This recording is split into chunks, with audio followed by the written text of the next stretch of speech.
Aurelia's spire did not just stand against the skyline. It breathed. The capital city of the Heliari Empire was an architectural impossibility to the human eye, a vertical forest of living crystals that drank the sunlight of the binary stars and exhaled a soft, rhythmic luminescence. To the native Heliari, the spire was home, a testament to their biological superiority and aesthetic perfection. To Reed Ashford, it was just a very shiny cage where the rent was too high and the air smelled like cinnamon and ozone. Reed wiped a smear of blue coolant from his cheek with the back of a gloved hand. He was deep in the bowels of Sector 7, 3 levels below the pristine promenades, where the citizens walked. Here, the walls were less like crystals and more like biomechanical veins pulsing with the raw energy that kept the city floating in its magnetic cradle. "Hand me the hydrospanner," Reed grunted, not looking back.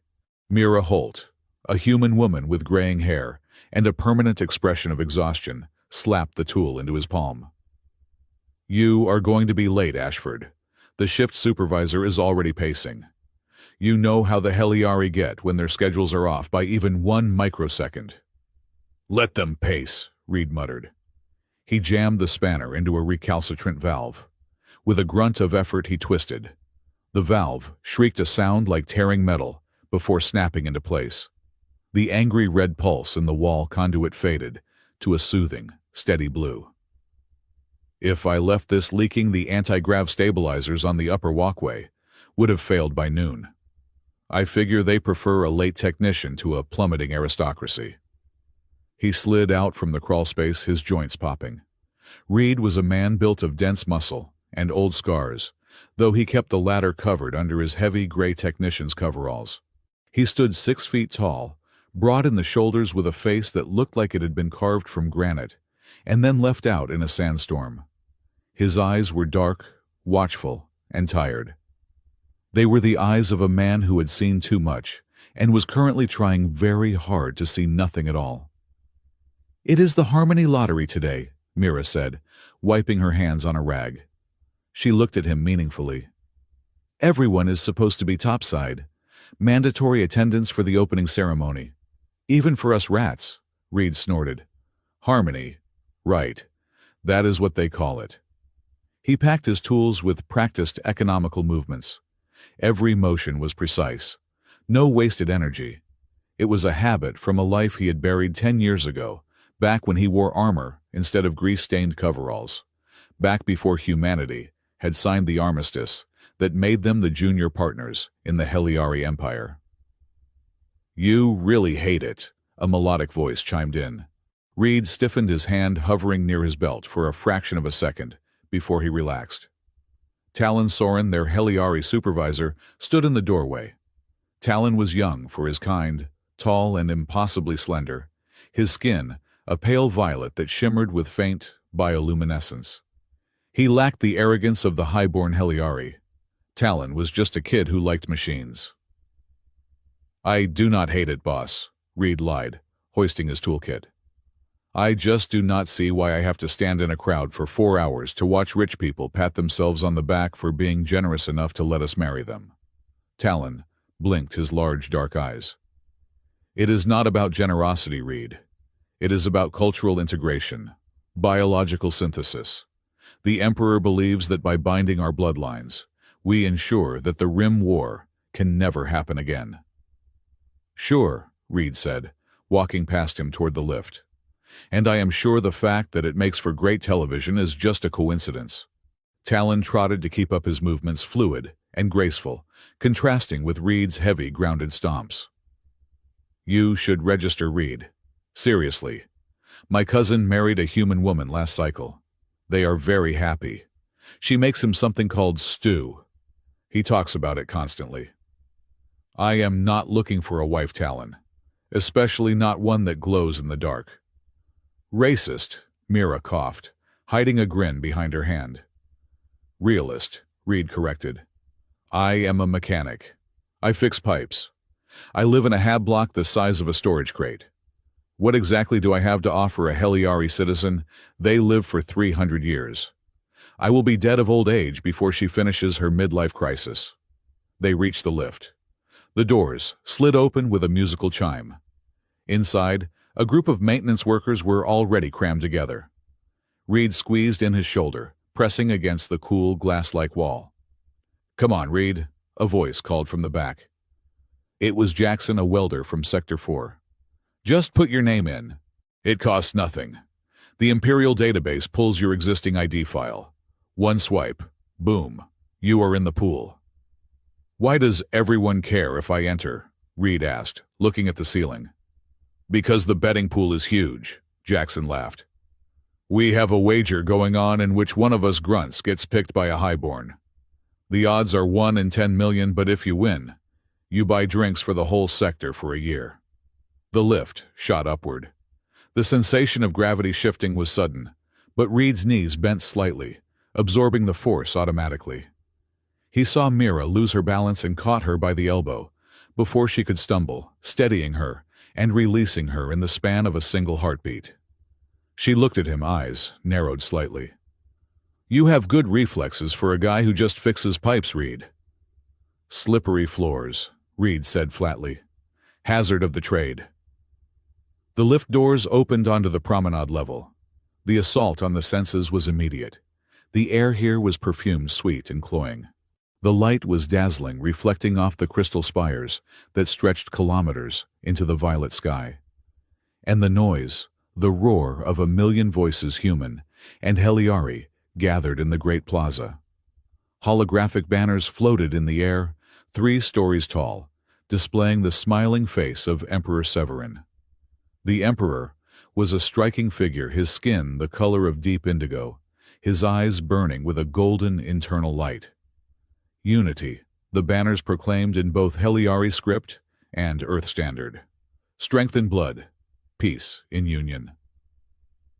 "Fine," Reed snapped, stopping at a kiosk near the plaza entrance. The peer pressure was giving him a headache, and he just wanted them to shut up so he could find a quiet corner to nap in during the ceremony. "I will do it. I will put my name in. Then you all shut up about it. Deal." "Deal." Talon beamed, his skin flushing a bright, happy pink. Reed approached the interface. It was a floating pane of light. He pulled off his glove and pressed his palm against the scanner. Identity confirmed. Reed Ashford. Class C citizen. Occupation infrastructure technician. The machine hummed. For a second, a red warning light flashed in the corner of his vision, a remnant of an old military encryption, trying to firewall his deeper data, but Reed's heart rate did not spike. He had spent 5 years burying his service record. On the surface, he was boring. Just a grunt. Registration complete. Good luck, citizen. "There," Reed said, pulling his glove back on. "I entered. I will lose. Now let's go find a spot where I do not have to look at Lord Drask's ugly face on a screen." 5 kilometers away in the district of Oakhaven, the atmosphere was different. Oakhaven was a terraformed enclosure designed to mimic the temperate zones of Earth. There were real trees here, imported oaks and maples that grew in soil shipped across the galaxy. It was a middle-class district, quiet and respectable. Kaya Lurel sat on a bench beneath a maple tree, watching her students chase a robotic ball across the grass. She was Heliari, undeniably so. Her skin was the color of pale moonlight, and her hair was a cascade of bioluminescent strands that drifted around her shoulders, like underwater plants in a gentle current. She was beautiful, even by the high standards of her race, but she wore simple robes of gray and white devoid of the jewelry or light amplifiers that fashionable women wore in the capital. "Teacher Kaya." A small Heliari boy ran up to her, clutching a bruised knee. "Joran pushed me." Kaya smiled, a soft expression that lit up her face. She knelt, her movements graceful, but devoid of the floating haughtiness many of her kind possessed. She placed a hand on the boy's shoulder. "In Earth Standard, we say play fair," she told him gently. "And what do we do when we fall?" "Will we get back up?" the boy asked, his large eyes wide. "We get back up," Kaya agreed. "And we forgive. Go on." He did not mean it. She watched him run back to the game. She sighed, brushing a stray lock of glowing hair from her face. She felt a strange flutter in her stomach today. The Harmony Lottery. Most of her friends, the other teachers at the academy, were buzzing with excitement. They dreamed of being matched with a human officer, or perhaps a wealthy human merchant. The exoticism of humanity has become a trend in the last decade. But for Kaya, the feeling was not excitement. It was anxiety. She had always felt out of place. She looked Heliari. She spoke Heliari. But her biological rhythms were off. She got cold when others were comfortable. She felt emotions with a sharp, jagged intensity that her peers found baffling. The Heliari were a species of calm, collective consciousness and fluid emotion. Kaya felt things in spikes and crashes. "You registered, did you not?" Kaya looked up. It was Dr. Eris, the headmaster of the school. He was an old Heliari, his light dimming with age. "I did, headmaster," Kaya said politely. "It is the law for all unmarried citizens between the ages of 20 and 100. "Indeed," Eris nodded, "though I suspect you are not hoping for a match." "I do not know what I am hoping for," Kaya admitted. She looked up at the artificial sky of the enclosure, where the projection of the lottery ceremony was beginning to form. "I suppose I am just hoping to remain invisible. I like my life here. I like children."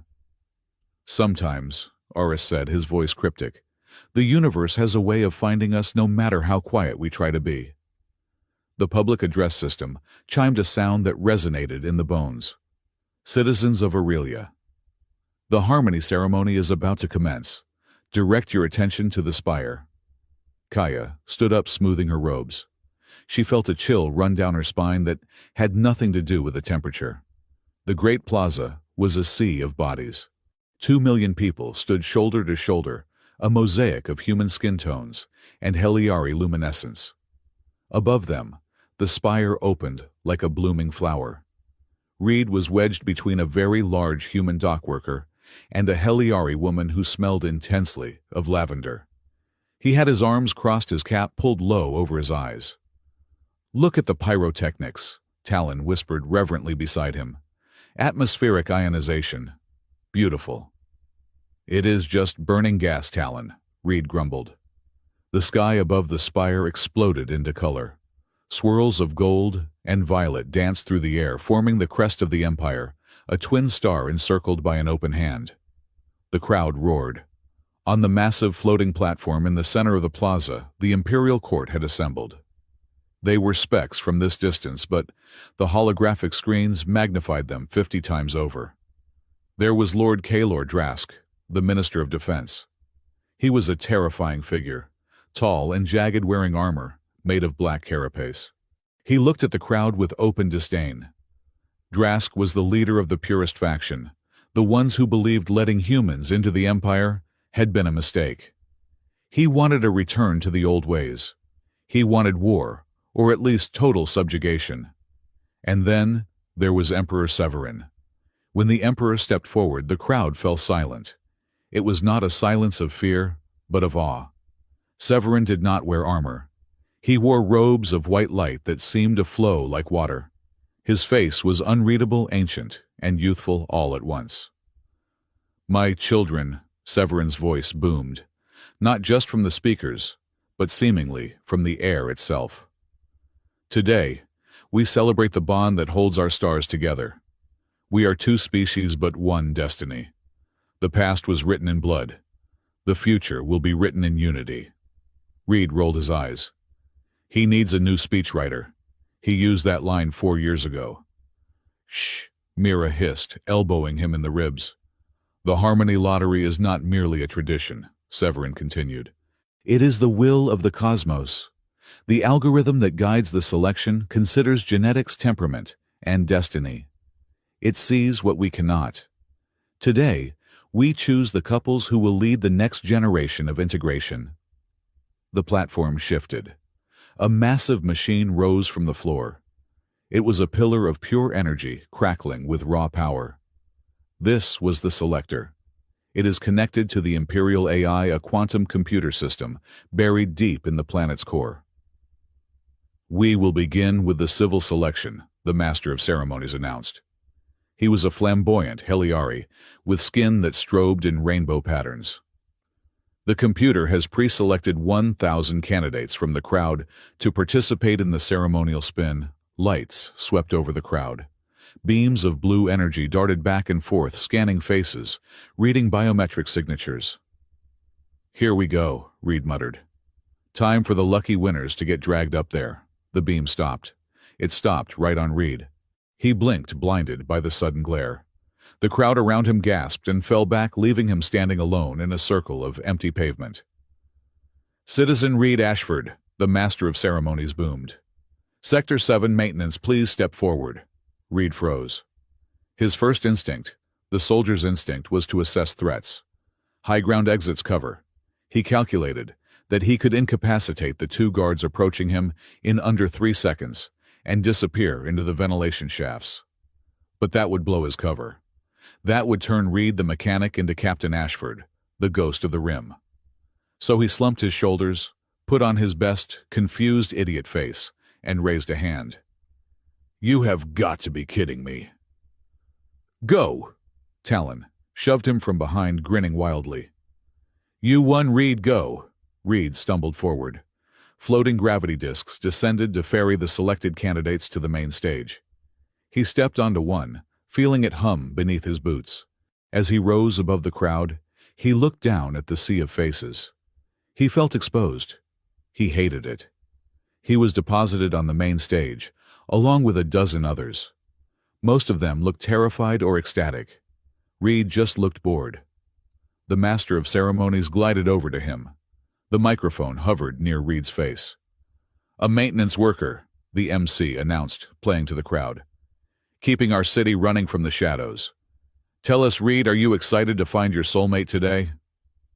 Reed looked at the camera. He looked at the Emperor, who was sitting on his throne, 100 yards away, watching with unblinking golden eyes. "I think," Reed said, his voice amplified across the entire city, "that the system probably has a glitch. But since I am here, let's get it over with. I have a shift starting at 1400 hours. The crowd laughed. It was a nervous, tittering sound. Humans were not supposed to be this casual in the presence of the court. Lord Drask leaned forward in his seat, his expression darkening. "Insolent creature," he murmured loud enough for the microphones to pick up. The Emperor raised a hand, silencing Drask. He looked at Reed. For a second, Reed felt a strange pressure in his skull, as if someone were knocking on the door of his mind. "Spin the wheel, Reed Ashford," the Emperor said softly. Reed stepped up to the energy pillar. It was a swirling vortex of light. It controlled the randomization algorithm. He just had to touch it. "All right," Reed muttered to himself. "Let's see how much the universe hates me today." He reached out. His calloused hand, scarred from burns and shrapnel, passed through the containment field and touched the core. Zap. It wasn't a static shock. It was a connection. For a split second, Reed's vision went white. He didn't just feel the machine. He felt the architecture of the system. He felt the code. It felt familiar. It felt like the interface of the weapon systems he used to pilot during the war. Why did a civilian matchmaking lottery feel like a Class A kinetic destroyer targeting a computer? He yanked his hand back. The pillar flared. The light shot up into the sky, turning from blue to a blinding gold. The holographic screens began to cycle through faces at impossible speeds. Millions of Heliari women flashed by, aristocrats, merchants, soldiers. The spinning slowed.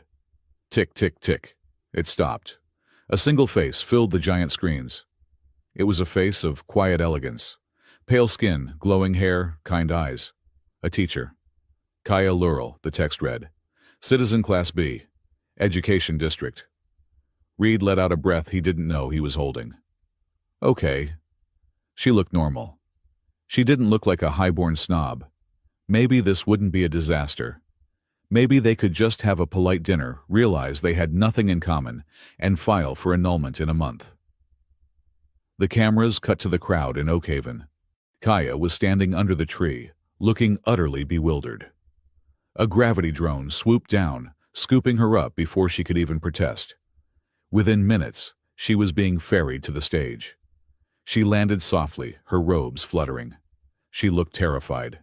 She looked at the crowd, then at the Emperor, and finally at Reed. Reed saw her fear. The soldier in him woke up. She was a civilian in the line of fire. He took a half-step toward her unconsciously, placing himself between her and the imposing figure of Lord Drask. "Breathe," he muttered to her, barely moving his lips. "Just breathe. It is all a show. Ignore them." Kaya looked up at him, startled by his roughness, but grounded by his voice. "I do not understand." "Neither do I," Reed said.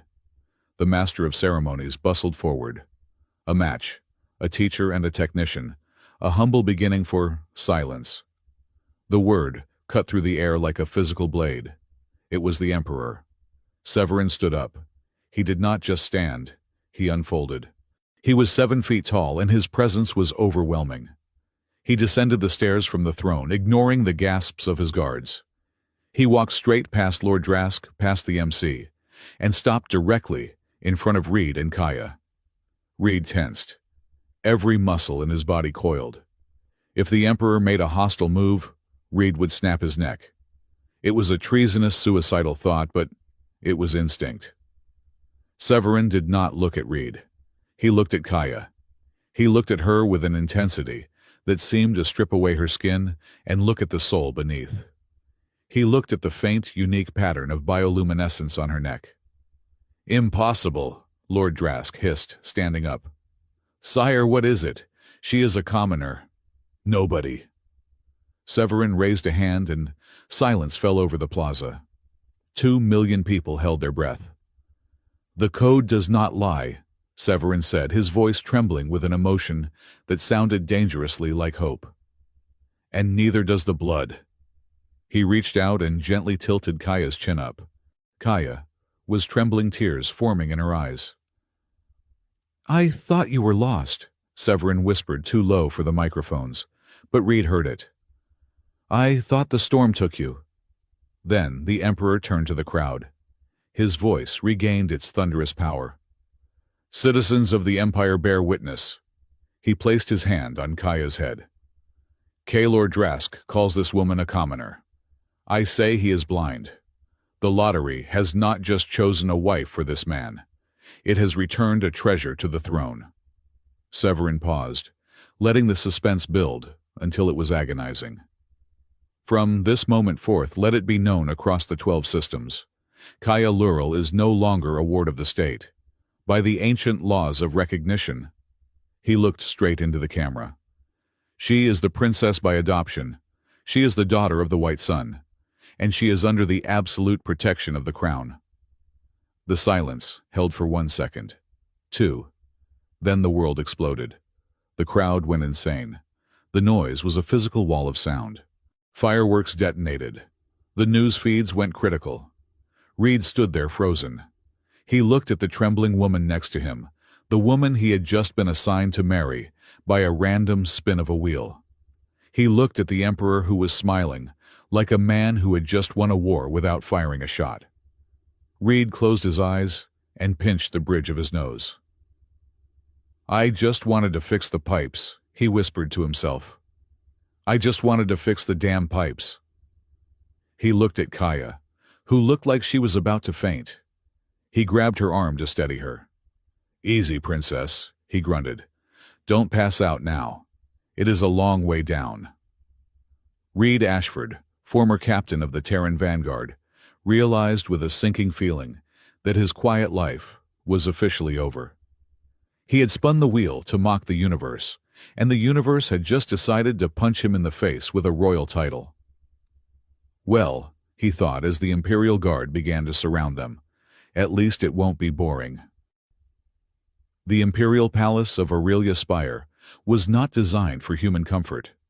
It was a cathedral of light and silence constructed from biocrystalline structures that hummed with a frequency just on the edge of human hearing. To a Heliari, that sound was a soothing lullaby. To Reed Ashford, it was the sonic equivalent of a toothache that refused to fade. Reed stood in the center of a preparation chamber that was larger than the entire housing block he lived in. He was currently being assaulted by 3 floating drone servitors, which were aggressively attempting to measure his inseam with laser calipers.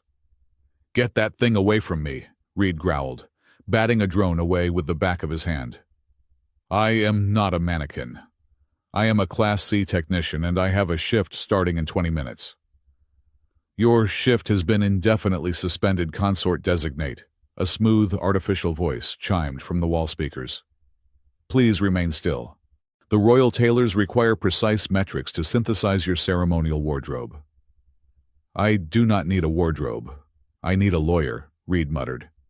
He looked toward the door, a seamless sheet of pearl-white energy, and calculated the odds of forcing it open. Low. The energy density was military grade.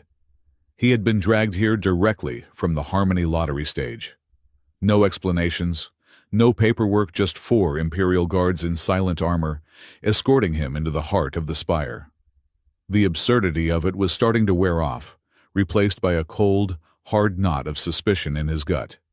This was not a glitch. The Emperor of the Heliari did not make mistakes on live television. The energy door dissolved. Reed straightened his spine instinctively.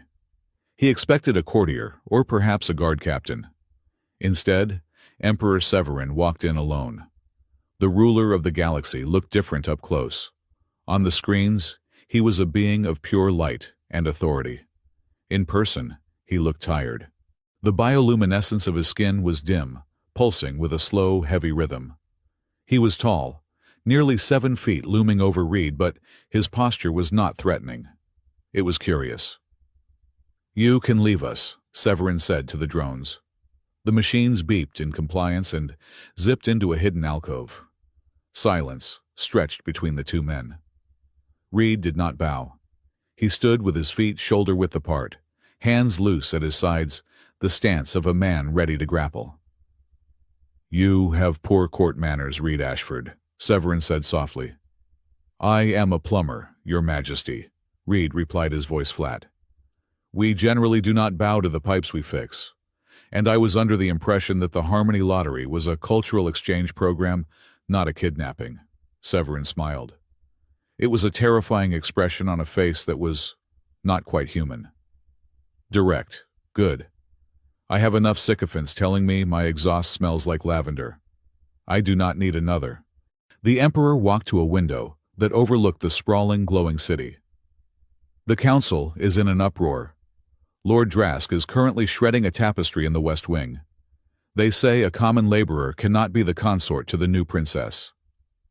"I agree with them," Reed said. "Send me back to the basement. I have a leak in Sector 7 that needs welding." Severin turned. His golden eyes locked onto Reed's face. "Is that all you are, Reed, a welder?" Reed kept his face impassive. "That is what my ID says." "Your ID says you are 34 years old, born on the colony of Mars, transferred to Aurelia 5 years ago." Severin tapped his temple. "But my eyes see a man who stands like a heavy infantry vanguard. My security scanners picked up microfractures in your skeleton consistent with high-impact drop pod landings. And when the fireworks went off earlier, everyone looked up. You looked for cover." Reed felt a chill that had nothing to do with the room's temperature. He tightened his jaw. "Lots of people have old injuries, Your Majesty. Construction is dangerous work." "During the War for the Rim," Severin continued, his voice dropping an octave, becoming dangerous, "there was a human unit that caused my generals nightmares. They breached the blockade at Tannhauser Gate. They disabled the dreadnought Valkyrie from the inside. The Heliari intelligence never identified the team leader. They just called him the Ghost." Severin took a step closer. "You are a very good mechanic, Reed, but you are a terrible liar." Reed let the facade drop. Just a fraction. The slouch vanished. His eyes hardened into flint. "The war is over. The armistice was signed. I am a civilian." "I know," Severin said, and I intend to keep it that way. I do not want the ghost. I want the man who decided to stop fighting." "Why?" Reed asked. "Why me? Why her?" "Because Kaya Laurel is not just a teacher," Severin said, looking back out the window. "And you are the only one in this nest of vipers capable of keeping her alive long enough to find out what she is." Reed frowned. "She is your daughter. You said it yourself. Who would touch her?" "Titles are shields made of paper, Reed. Lord Drask and the purists see her as an insult to our bloodline. They see you as a mongrel in the palace. Accidents happen in the spire. Gravity fails. Airlocks open. Food spoils." Severin turned back to him. "I cannot use my royal guard. Their loyalties are divided among the noble houses. I need an outsider. I need someone who owes allegiance to no one but his own conscience." "I am not a bodyguard," Reed said. "I retired." "Then consider this a new contract," Severin said. "1 lunar cycle, 30 days. Act the part of the fiancé. Navigate the social events. Live in the quarters adjacent to hers. Keep her safe until the rite of ascendance is complete. If you do this, I will wipe your service record so clean that even the deep core AI will not find it. You can retire for real. Anywhere in the galaxy. Full pension." Reed looked at the Emperor. He wanted to say no. He wanted to walk away. But he remembered the look on Kaya's face on the stage. She had looked like a deer in the headlights of a hover truck. "And if I say no, then I wish you luck with that leak in Sector 7, Severin said coolly. "Though I imagine it will be hard to fix pipes while Lord Drask's agents are dissecting your past to find a reason to execute you for treason." Reed let out a long, frustrated breath. He was trapped. 30 days, no longer. And I do not wear silk pants. I wear my own clothes. Severin's smile returned faint and amused. "We will compromise on a tactical tuxedo. Welcome to the family, Reed." 3 levels up, Kaya Laurel was sitting on the edge of a bed that was large enough to sleep her entire classroom. The room was beautiful, terrifyingly so. The walls were translucent amber, shifting in opacity, with her mood a feature she found deeply invasive. "Your Highness," a servant droned, offering a tray of crystallized nectar. "Does the atmosphere suit you? We have adjusted the nitrogen levels to match the royal standard." "It is fine. Thank you," Kaya said, her voice trembling. "Please, I just want to be alone." The servant bowed low, their bioluminescence flashing a submissive blue, and backed out of the room. Kaya pulled her knees to her chest. Yesterday, her biggest worry had been grading syntax exams. Today, she was the daughter of the White Sun. She had no memory of her parents. The orphanage had told her she was found on a drift ship, a refugee. She had always felt different. Her skin was too pale, her light too constant, her emotions too sharp, but a princess. It was a mistake. The door chimed. "Come in," she whispered. The door slid open and Reed Ashford walked in. He looked ridiculous. He was wearing a formal Heliari jacket, high-collared dark velvet, but he still wore his heavy work boots and utilitarian trousers. He looked like a bear trying to blend in at a ballet. He stopped in the center of the room, looked around at the floating furniture and the glowing walls and grimaced. "Well, this is cozy. If you like living inside a lamp," Kaya let out a short, startled laugh. It was the first time she had laughed in 6 hours. "It is a bit bright." Reed looked at her. His expression was grumpy, but his eyes were not unkind. He dragged a floating chair over, planted it firmly on the floor, and sat down. "Look, Princess, let us get the awkward part out of the way. I did not ask for this. You did not ask for this. But the boss says we are stuck together for a month." "The boss man," Kaya repeated. "You mean the Emperor?" "Yeah, him." Reed leaned back, crossing his arms. "So here is the deal. I am going to be your shadow. I walk where you walk. I eat what you eat. If you go to the bathroom, I stand outside the door. If someone hands you a drink, I taste it first. Kaya frowned, her brow furrowing. You are my bodyguard. I thought you were my betrothed. That is the cover story, Reed said. Trust me, you do not want to marry me. I snore, I leave tools on the table, and I have zero appreciation for ambient synth music. But for the next 30 days to the rest of the world, I am the luckiest man in the galaxy, and you are the love of my life. Can you act? Kaya looked at him. He was rough. He was rude. He was everything a Heliari was not. And yet amidst the terrifying perfection of the palace, he felt solid. He felt real. I teach 6-year-olds, Mr. Ashford, Kaya said, straightening her posture. Acting is 90% of my job. I have to pretend to be interested in rock collections every single day. Reed smirked. Good. And call me Reed. Mr. Ashford makes me feel like I am in a disciplinary hearing. Reed, she tested the name. It sounded harsh, guttural. Humans. I am Kaya. I know, Reed said. He stood up and walked to the wall, tapping a panel. The ambient light dimmed instantly. Better, Kaya blinked. How did you do that? I have been trying to figure out the controls for an hour. It is a fluid circuit interface, Reed shrugged. Same tech they use in the waste recycling plants downstairs. Just prettier buttons. Kaya stared at him. You compare the royal suite to a sewage plant. Pipes are pipes, Kaya.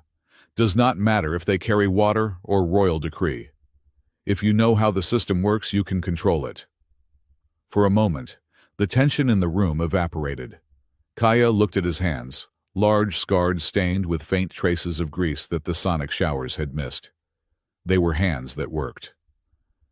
Thank you, she said softly, for the light, and for standing next to me on the stage. I was terrified. Reed looked away, uncomfortable with the gratitude. Do not thank me yet. The hard part is just starting. Tomorrow is the grand reception. Every noble in the city is coming to see if you are worthy, and they are coming to see if I am housebroken. The following week was a blur of diplomatic torture. Reed stood by Kaya's side as she was paraded through banquet halls, gardens, and council chambers. He played his part. He wore stiff clothes. He nodded when spoken to.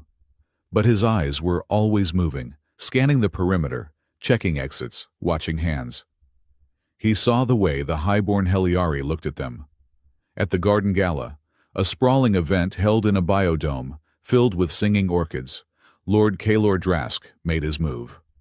The Minister of Defense approached them with a smile that showed too many teeth. He was flanked by 2 guards who looked more like executioners. Princess Kaya, Drask said, bowing just a fraction of an inch too shallow to be respectful. And the lottery winner. It is truly inspiring to see how low the Emperor is willing to reach to demonstrate his benevolence. Kaya stiffened. She gripped her glass of nectar tightly. Reed stepped forward smoothly, interposing himself between Drask and Kaya. He picked up a canapé from a passing tray and popped it into his mouth, chewing deliberately before speaking. Lord Drask, Reed said.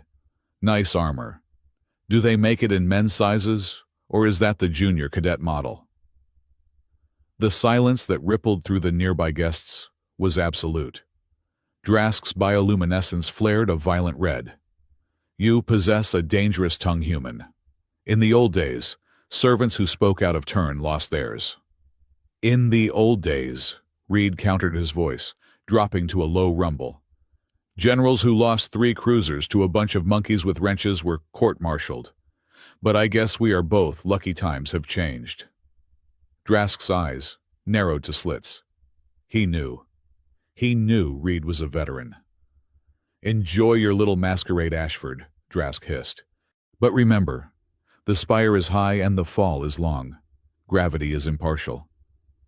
He swept away, leaving a wake of terrified silence. You should not have provoked him, Kaya whispered, though there was a thrill of admiration in her voice. He is the most powerful man in the military. He is a bully, Reed grunted. Bullies only respect one thing, a punch in the nose, or a verbal equivalent. Suddenly, the ground beneath them shuddered. It was subtle at first, just a vibration in the floor plates. But Reed felt it. His internal equilibrium, honed by years of zero-gravity combat, screamed a warning. "Move," Reed barked. He didn't wait for her to ask why. He grabbed Kaya by the waist and threw himself backward, dragging her with him. Crack. The section of the transparent floor where they had been standing, a walkway suspended 2,000 feet above the city, shattered. A heavy, decorative obelisk, supposedly secured to the ceiling above, had detached and smashed through the crystal decking like a missile. If they had been standing there, they would have been pulverized, or worse, sucked out into the open air. Screams erupted from the guests. The wind howled through the hole in the floor. Kaya was on the ground, pinned beneath Reed's heavy bulk. She stared at the gaping hole mere feet away, her heart hammering against her ribs. She looked up at Reed. He didn't panic. He was terrifyingly calm. He was scanning the ceiling, looking for a second object. "Stay down," he ordered. He stood up, shielding her body with his own. He looked up at the ceiling fixture. The mounting brackets hadn't failed from stress. They had been sheared. Imperial guards rushed in, weapons drawn. "Secure the area! Secure the princess!" Reed looked at the guards, then at the hole. He helped Kaya to her feet. She was shaking. "Gravity is impartial," Reed repeated Drask's words, his voice cold as ice. "But a plasma cutter isn't." The accident was officially labeled a structural fatigue failure. No one believed it. That night, Kaya refused to sleep in her room. She sat in the common area of their suite, wrapped in a blanket, watching Reed disassemble a standard-issue toaster he had found in the kitchen. "Why are you taking apart the toaster?" she asked, her voice small. "Checking for bugs," Reed said. "Listening devices, explosives. Or maybe I just hate toast." He reassembled it with a snap. "It is clean." He looked at her. She looked small and fragile in the dim light. "You saved my life today," Kaya said. "You moved before the floor even broke." "How did you know?" Reed wiped his hands on a rag. "I felt the vibration." The tension cable snapped a microsecond before the main load failed. It makes a specific sound, like a guitar string breaking underwater. "You are not just a technician, Reed," Kaya said softly. "Technicians fix things. You survive things." Reed stopped. He looked at her, really looked at her. "I used to be a soldier, a long time ago. I was part of a unit that specialized in high-risk infrastructure sabotage. I know how things break because I used to be the one breaking them." He waited for the revulsion. He waited for her to look at him like Drask did, as a savage, a killer. Instead, Kaya leaned forward. "Did you hate it?" "Every second," Reed admitted. "I hated the noise. I hated the silence after the noise. That is why I fix pipes now. Pipes are honest. If they leak, you patch them. They do not have politics." Kaya reached out. Her hand, slender and glowing with a soft, warm light, covered his scarred knuckles. "My whole life," Kaya said, "I have felt like I was vibrating at a different frequency than everyone else. The Heliari are calm. They are connected. I am loud inside, messy. I thought something was wrong with me. But when the floor broke and everyone else screamed, you were quiet. You were the only steady thing in the room." She looked into his eyes. "Maybe you are not the savage Reed. Maybe you are just the only one honest enough to admit the world is broken." Reed felt a strange tightness in his chest. He gently pulled his hand away, standing up to check the door locks again. "Get some sleep, Kaya. Tomorrow we have to visit the archives. Drask won't try anything twice in 24 hours. He is arrogant, but he is methodical." The Imperial Archives were a labyrinth of data crystals and ancient artifacts located deep in the bedrock of the spire. It was a required stop for the cultural bonding tour, a chance for the press to take photos of the couple learning about history. Dr. Eris Kaya's old headmaster had joined them as a guide. This section, Dr. Eris gestured to a wall of floating geometric shapes, contains the pre-imperial history, the era before the spire was grown. Reed walked a few paces behind Kaya, his hand near the stun baton concealed in his jacket. The air here was heavy smelling of dust and static electricity. Kaya wandered toward a pedestal in the center of the room. On it sat a metallic object, a sphere covered in intricate, non-Heliari etchings. It looked dull, lifeless. "Careful, Highness," Dr. Eris warned. "That is a relic of the precursors, the civilization that was here before us. It has been dormant for 3,000 years. It emits a low-level radiation field." Kaya stared at the sphere. She felt a pull. Not a physical pull, but a mental one. A whisper. "Key." Without thinking, she reached out. "Do not touch that," Reed warned, stepping forward. Her fingers brushed the cold metal. The room did not just light up. It sang. The dull metal sphere cracked open, revealing a core of brilliant, blinding white light. It wasn't the soft violet of Heliari tech. It was harsh, geometric, blazing white. Beams of energy shot out from the sphere, scanning the room. They passed over Dr. Eris, nothing. They passed over the guards, nothing. They hit Kaya, and the sphere began to rotate, the light turning a soft, welcoming blue. Then the beams hit Reed. The sphere spun faster. It emitted a sound, a digital handshake. Ping, ping, ack. Reed felt his old neural implants dormant, since the war itch violently. The sphere was trying to interface with him. "What is happening?" Dr. Eris gasped, shielding his eyes. "It is reacting to her biosignature and yours." Kaya pulled her hand back, gasping, as if burned. The sphere slammed shut, the light vanishing instantly. The silence that followed was deafening. Reed stared at the artifact. He knew that design. He had seen it in the classified briefings during the war. That wasn't just a relic. It was a node, a control interface for a planetary defense grid. And it had just recognized a Heliari schoolteacher as an admin. "We are leaving," Reed said, his voice tight. He grabbed Kaya's arm, gentle but firm. "Now." "But," Dr. Eris stammered.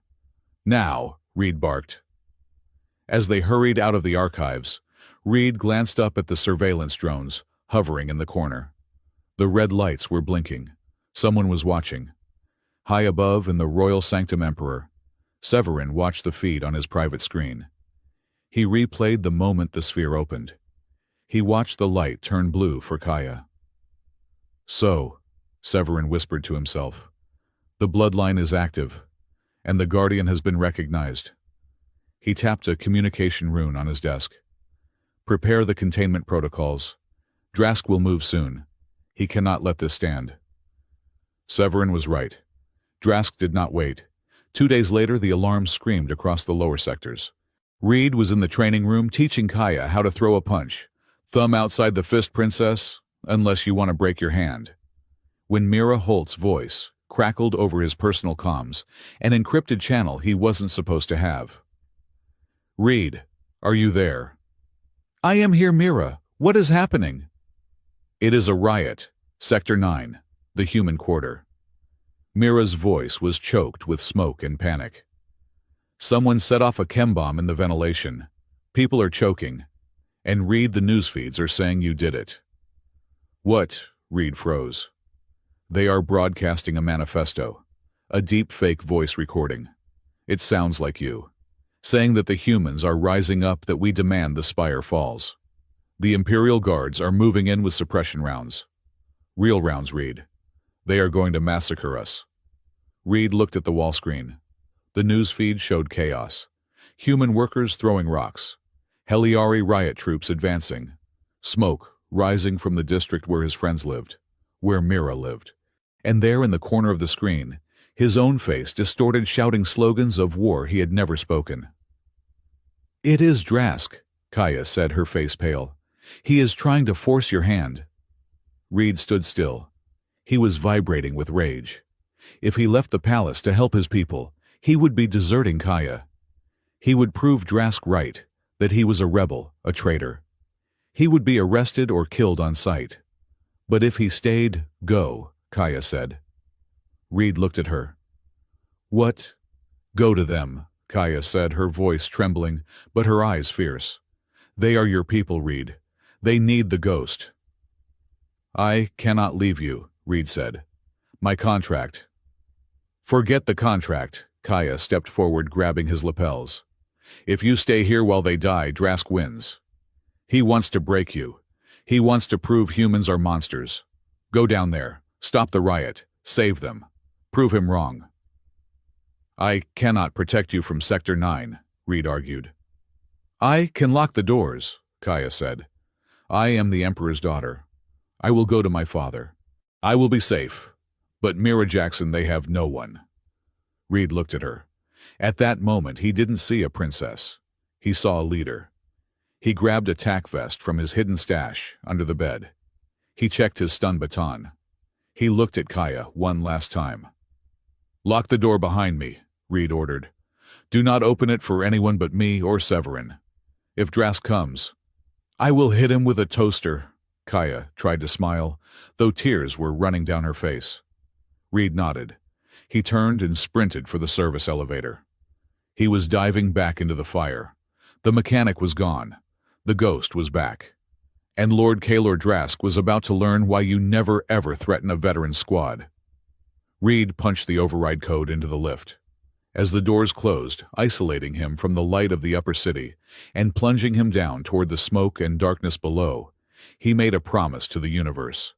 He was going to save his people. Then, he was going to come back, find Drask, and feed him his own armor, piece by piece. The lift plummeted. The war had officially restarted. The deep subterranean levels of Aurelia Spire were not meant for the living. They were a graveyard of machinery, a labyrinth of dormant conduits and sleeping titans of engineering that hummed with a low, menacing vibration. Lord Kaelor Drask stood on a suspended catwalk, overlooking the abyss of Sector 0. Below him, the darkness was punctuated by the rhythmic thrumming pulse of the core ion. It was a massive spherical structure, ancient beyond the comprehension of modern Heliari science. It was the heart of the precursor technology that kept the capital city floating, a relic of the Star Threshold era. Lord Drask, a technician whispered, his voice trembling. The energy output is approaching critical thresholds. The containment fields are rated for passive harvesting, not active surges. If we push the resonance frequency any higher, we risk a cascade failure. Drask did not look at the technician. He stared into the swirling violet vortex of the core. Do not speak to me of risks, Drask sneered, his mandibles clicking softly. We need a demonstration, a tremor, a shock to the system that will shatter the fragile trust the Emperor has built with these hairless primates. We need the city to bleed just enough to justify applying a tourniquet around the human districts. But the calculations are irrelevant, Drask cut him off. Initiate the surge, target the stabilizers under Sector 9, make it look like a dirty bomb, make it look like human sabotage. The technician hesitated, his hand hovering over the holographic interface. Drask drew his sidearm, a sleek, cruel energy pistol, and placed the barrel against the technician's temple. Do it, Drask commanded. Or I will find someone who values their family's continued existence more than you do. The technician swallowed hard, his skin flushing a pale, terrified gray. He pressed the sequence. Deep within the core, something ancient woke up. It did not like being poked. The hum became a roar. The violet light shifted, bleeding into a harsh, angry crimson. The facility shook. Dust rained down from the ceiling. Stabilizers failing, the technician screamed. It is not targeting Sector 9. It is backwashing. The surge is feeding back into the primary grid. It is going to... The console exploded in a shower of sparks. Drask stumbled back, shielding his eyes. Cut it! Cut the link! I cannot, the technician wailed, clutching his burned hands. It has locked us out. The core is autonomous. 500 levels above, inside the high-speed service lift. Reed Ashford felt the shift in gravity before the alarms even started screaming. He had been halfway down to the human district, intent on stopping the riot. He was not alone. At the last second, just as the doors were sealing, a slender figure in white robes had jammed a metal pipe between the sensors and squeezed inside.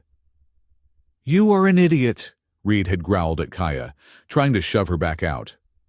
"And you are my fiancé," she retorted, breathless but stubborn. "If you are going into a war zone, I am going to authorize your actions. Otherwise the guards will just shoot you."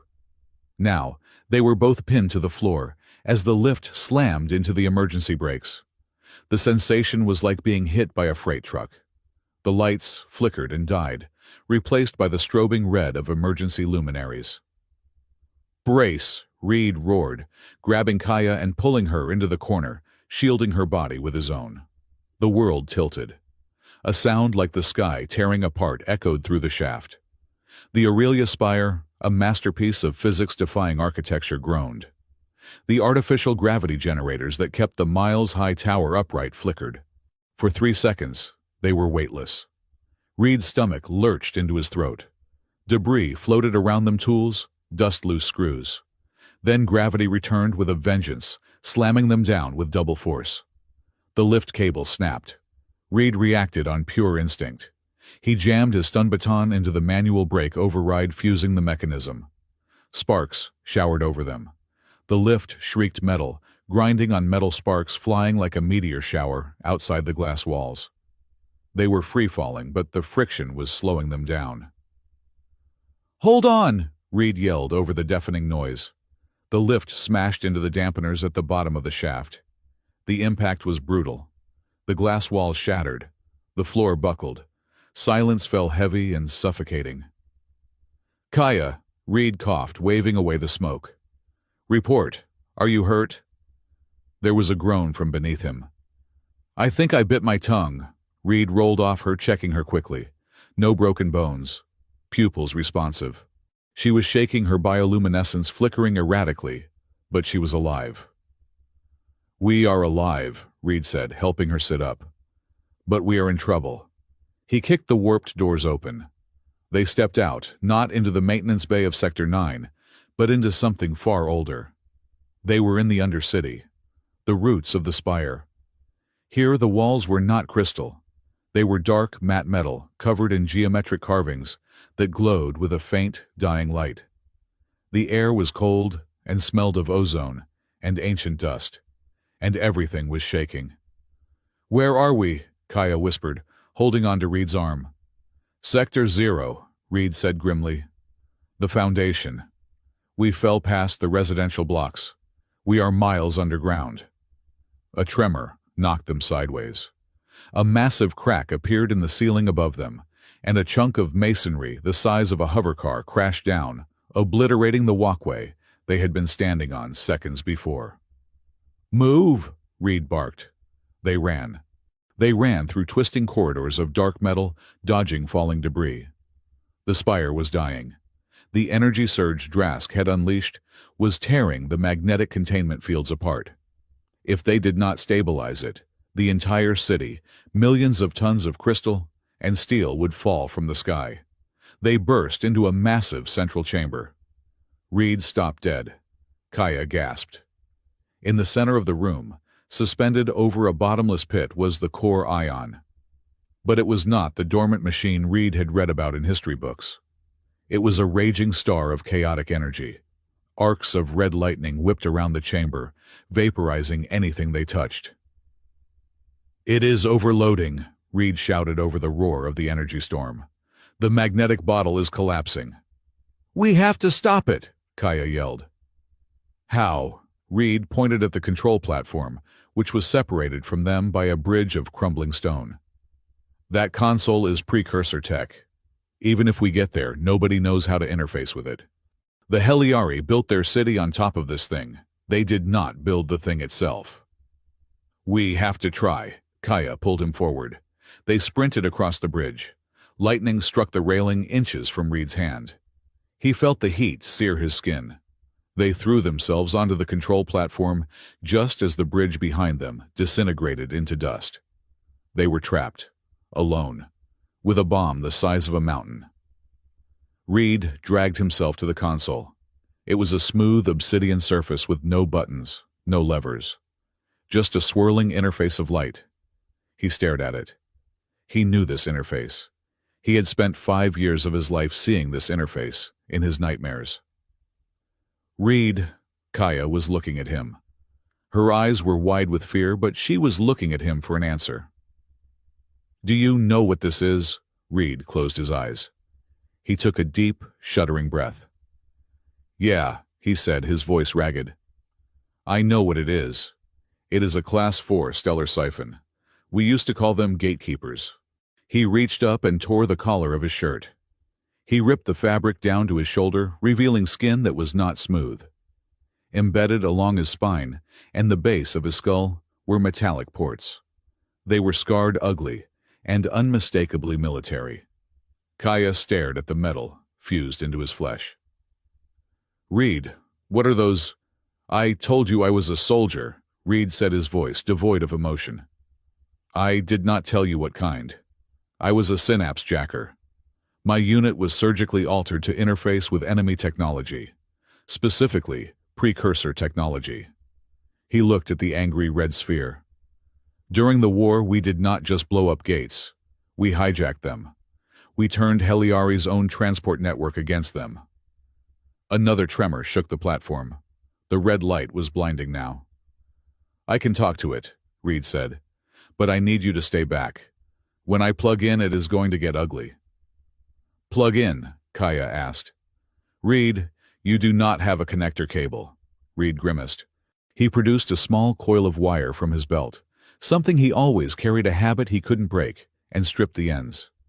He jammed one end into a port on the console. At the other end, he held up to the port at the base of his skull. This is going to hurt, he muttered. He slammed the wire home. Reed screamed. It was a sound that tore through Kaya's heart. Reed arched his back, his muscles locking rigid. Veins bulged on his neck. His eyes rolled back, glowing with a harsh white light that spilled out from his sockets. Connecting error protocol, mismatch, forcing override. Inside his mind, Reed was not on a platform. He was drowning in a sea of fire. The core ion was a raging beast, a consciousness of pure mathematics and fury. It felt the intrusion of a human mind, a primitive biological thing, and it tried to crush him. Intruder. Purge. Not today, you rusty bucket of bolts, Reed snarled in the psychic void. He built a fortress of will. He visualized the firewall. He hammered against the command codes. Back in reality, blood began to trickle from Reed's nose. His body was convulsing. Reed! Kaya screamed. She grabbed his shoulders. Reed, stop! It is killing you! Cannot stop? Reed gritted out, his teeth clenched so hard they sounded like they were cracking. It locked me out. Needs authentication. It thinks I am a virus.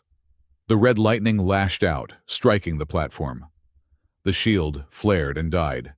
They were seconds away from incineration. It needs a harmonic signal, Reed gasped. It needs a key. Kaya looked at the console.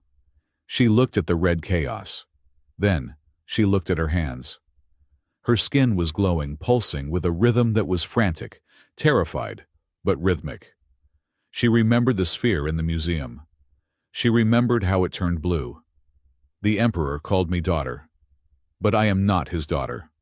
I am something else. Reed, she said, her voice cutting through the noise. Let me in. No, Reed yelled. Too dangerous. You said it needs a key.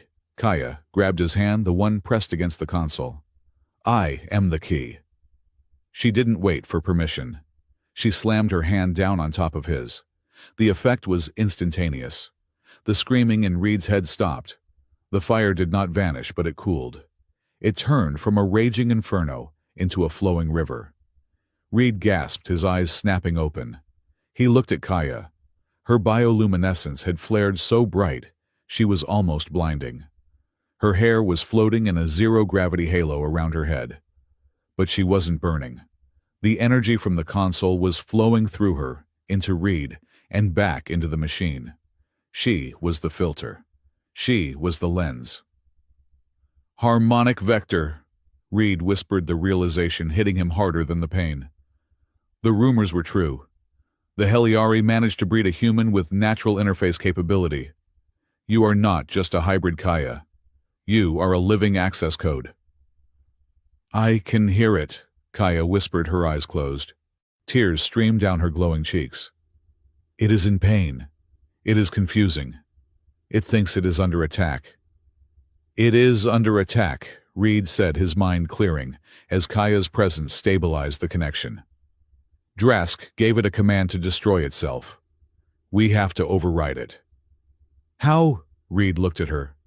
He saw the fear in her face, but he also saw an iron will. We have to do it together, Reed said. I have the command syntax. You have the permission clearance. I drive, you steer. Can you do that? I do not know how. Yes, you do, Reed said fiercely. It is just like teaching. You take the chaos and you give it structure. Focus on me. Focus on my voice. He squeezed her hand. 10 years ago, Reed said, his voice raw, I stood in a room just like this on the moon of Tanner 4. I was ordered to close a gate to stop a Heliari fleet. I did it, but I overloaded the buffer. The feedback loop killed everyone in the sector. My squad, their fleet, civilians, 3 million people. Kaya's eyes snapped open. She stared at him, horrified. I am a monster, Kaya, Reed said, tears finally mixing with the blood on his face. I am the ghost because I turned 3 million people into ghosts. I hid in the pipes because I did not deserve to see the sky. He looked at the red sphere. But I am not doing it again. I am not letting the city fall. I am not letting you die. Kaya looked at him. She saw the guilt that had been eating him alive for a decade. She saw the soldier who hated the war. You are not a monster, she said firmly. You are just a man who carried a heavy thing for too long. She interlaced her fingers with his. Let us put it down, Reed. Together. She closed her eyes and pushed. Reed felt she would slam into the system. It was warm. It was kind. It was powerful. He seized that power and honed it into a weapon of salvation. Command override. User admin, Kaya. Authenticator ghost, actual. Target stabilization. It is too much energy, Reed shouted. We cannot stop the reaction, we have to dump it. Where? Kaya cried. If we vent it, we burn the lower districts. Reed scanned the schematics in his mind. The satellite grid, the communication array. It is designed to handle high-bandwidth transmission. If we convert the thermal energy into a broadcast signal, we can shoot it into space, Kaya finished his thought. It will fry every satellite in orbit, Reed warned. No comms, no navigation. The Empire goes dark for a week. Better dark than dead, Kaya yelled. Do it, Reed gritted his teeth. Hold on, this is going to kick. He executed the command. The core ion shrieked. The red light collapsed inward, condensing into a singularity of pure white. Then it fired. A beam of blinding energy shot straight up the central shaft of the spire. It punched through the ceiling of the underground chamber. It tore through the empty elevator shafts. It raced past the residential levels, past the palace, and erupted from the tip of Aurelia's spire, like a spear of God. High in orbit, the grid of communication satellites caught the beam. For a microsecond, they glowed like miniature suns. Then, one by one, they exploded in silent puffs of debris. The energy dissipated into the void of space. The shaking stopped. The red light in the chamber faded, replaced by the soft, dormant blue of a sleeping machine. Reed and Kaya collapsed. Reed hit the floor hard, his body feeling like it had been run through a meat grinder. He gasped for air, his lungs burning. He felt a hand on his chest. Kaya was lying next to him, her light dim, her hair dull. But she was breathing. Did we win? She whispered. Reed managed a weak, cracked laugh. We blew up the internet, princess. But yeah, we won. He rolled onto his side, groaning as his spine popped. He reached into his pocket. His datapad was hot to the touch. And we got a souvenir, he rasped. What is that? Kaya asked, trying to sit up. While we were linked, Reed said, tapping the pad. I downloaded the access logs, the command that started the overload. It has a biosignature attached to it. He showed her the screen. It was a complex string of Heliari code, but the name attached to the authorization key was clear. Ministry of Defense, Kaelor Drask.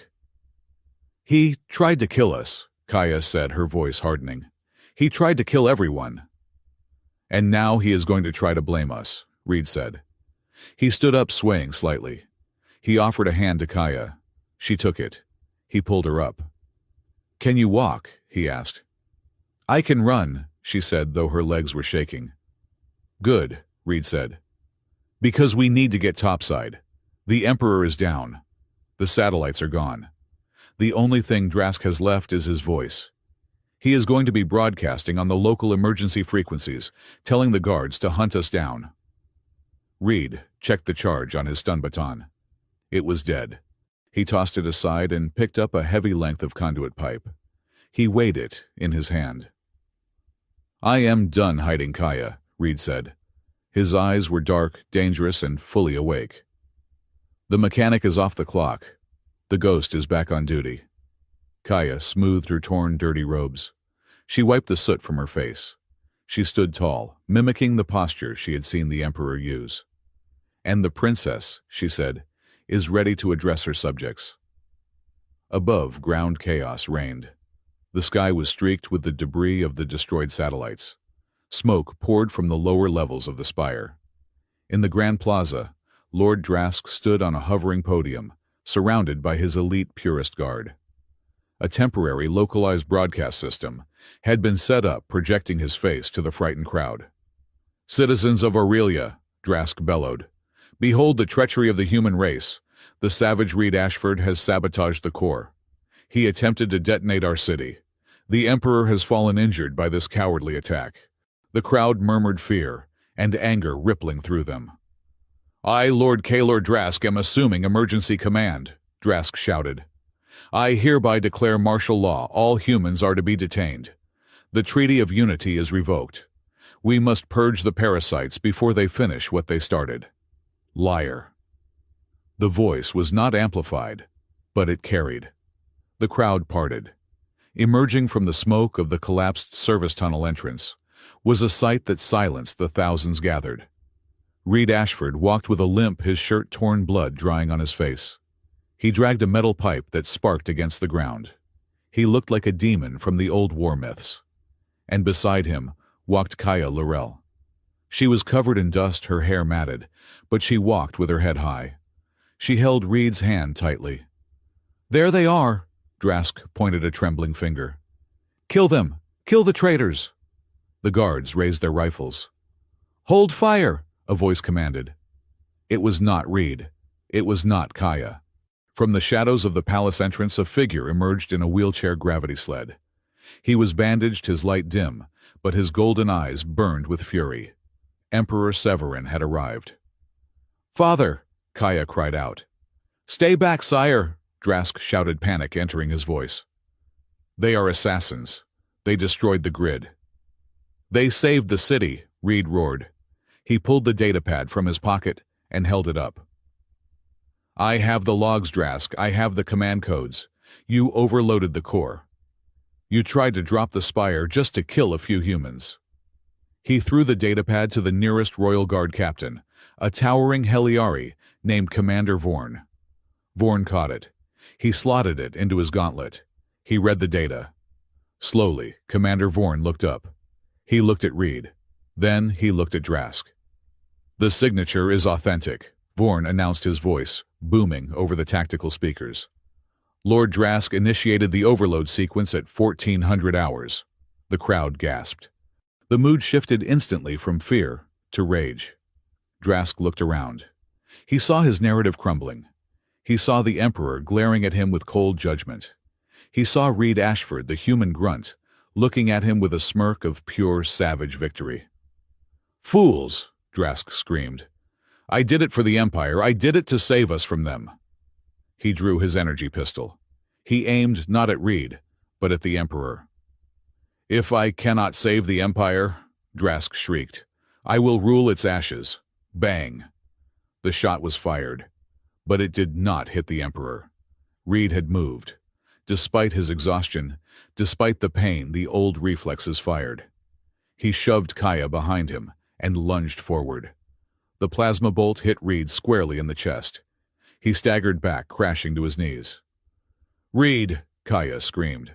Silence fell over the plaza. Reed looked down at his chest. The tactical tuxedo, Severin's gift, was smoking. The Kevlar weave underneath was glowing orange. It had stopped the penetration, but the impact had broken ribs. Reed looked up. He spat a mouthful of blood onto the pristine white pavement. "Is that all you have got?" Reed wheezed. He stood up, slowly, painfully. He picked up his pipe. "My turn." But he didn't need to attack. Commander Vorn and a dozen royal guards had already tackled Drask.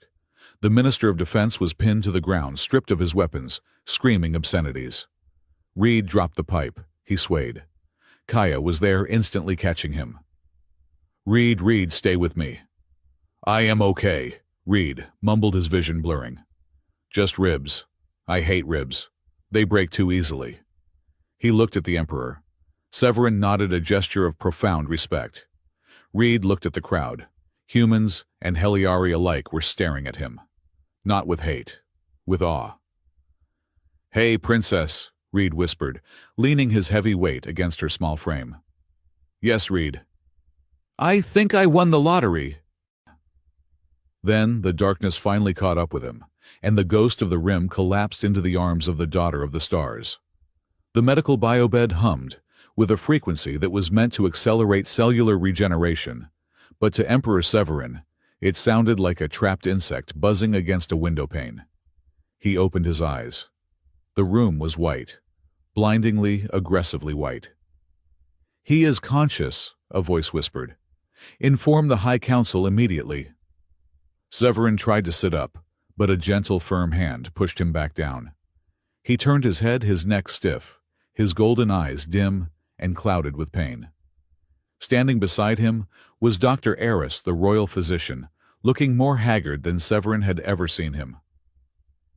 "Easy, Your Majesty," Dr. Eris said.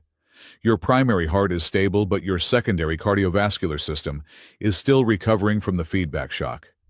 You have been unconscious for 12 hours. 12 hours, Severin rasped. His voice felt like he had swallowed sand. "The city. Aurelia. Is it?" "The city stands, sire," Dr. Eris said, anticipating the question. "The spire is stable. The energy surge was vented into the upper atmosphere. We lost the entire orbital satellite network, and global communications are down to shortwave radio only, but the population is safe." Severin let out a breath he did not realize he had been holding. "Reed, Kaya, are they alive?" Dr. Eris hesitated. That hesitation sent a spike of adrenaline through Severin's veins that no medicine could replicate. "Doctor," Severin said, his voice regaining a sliver of its command tone. "Speak." "They are alive, sire," Dr. Eris said quickly. "Princess Kaya is unharmed, though exhausted. Reed Ashford suffered 3 broken ribs and severe internal bruising from the plasma impact. He is in the secure wing." "Secure wing," Severin frowned. "Why is the savior of the Empire in a detention cell? Because, sire," a new voice cut through the air. "Until the High Council reviews the evidence, Master Ashford is technically the prime suspect in an act of planetary terrorism." Severin turned his head to the door. Standing there was Lord Valerius, the High Speaker of the Council. He was an old Heliari, his skin a pale, watery blue, his robes stiff with the embroidery of tradition. "Suspect," Severin tried to rise again, ignoring the warning beeps of the biomonitors. "He stopped the overload. I saw him. I saw Lord Drask fire the weapon." "What you saw, sire, was a chaotic scene in the midst of a catastrophic system failure," Lord Valerius said smoothly. "Lord Drask has provided an alternative narrative. He claims that the human Ashford sabotaged the core to blind our defenses, and that Drask was attempting to stop him when he arrived. He claims the logs on the datapad were forged by the human, using stolen military codes."